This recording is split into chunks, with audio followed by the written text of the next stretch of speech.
Accessible Electronic Document Community of Practice, AED, CoP. You are watching How to Make an Accessible Document in Microsoft Word. This is Module 4. Use built-in columns to organize content. This video is one in a series showing how to make a Word document Section 508 conformant. Introduction. Columns are used to break up and organize content within a document. Screen readers and other assistive technology cannot present information in the correct reading order if only tabs or spaces are used to create the appearance of columns. Microsoft Word's columns feature must be used in order to create the appropriate structure that screen readers and assistive technology use to read information in the correct order, top to bottom, and then left to right. This doesn't mean you are required to use columns in all of your documents. However, when you do use a column layout, you must use the built-in column feature rather than creating the appearance of columns by using tabs or spaces. How to author accessibly. To author accessibly, you should use the Columns feature in your document. It is located on the Page Layout tab of the navigation ribbon in the Page Setup section. To use column formatting in your document, first type your content, and then select the content you would like to be placed into columns. Then go to the Page Layout tab in the ribbon and select the Columns button.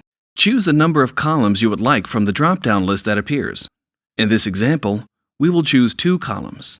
Our document now displays our selected content in 2 columns. How to check your work. To check your work, place your cursor in any text that you believe to be in a column.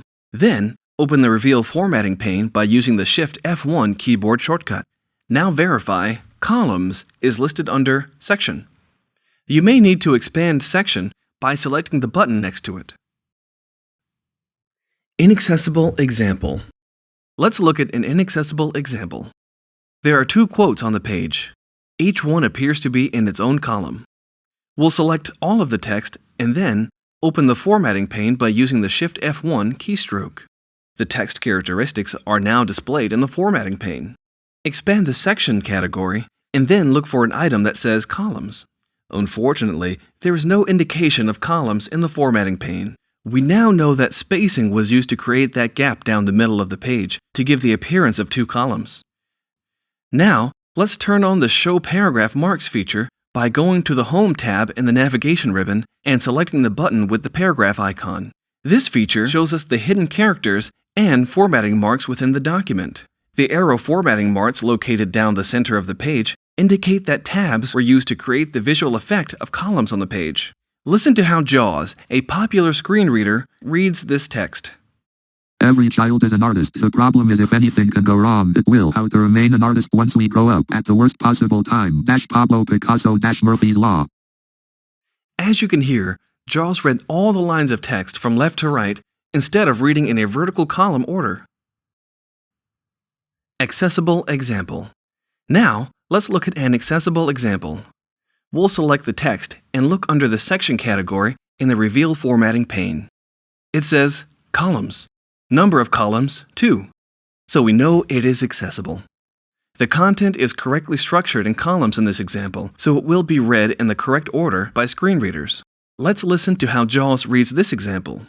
Every child is an artist. The problem is how to remain an artist once we grow up. Pablo Picasso. Column break. If anything can go wrong, it will at the worst possible time. Murphy's Law.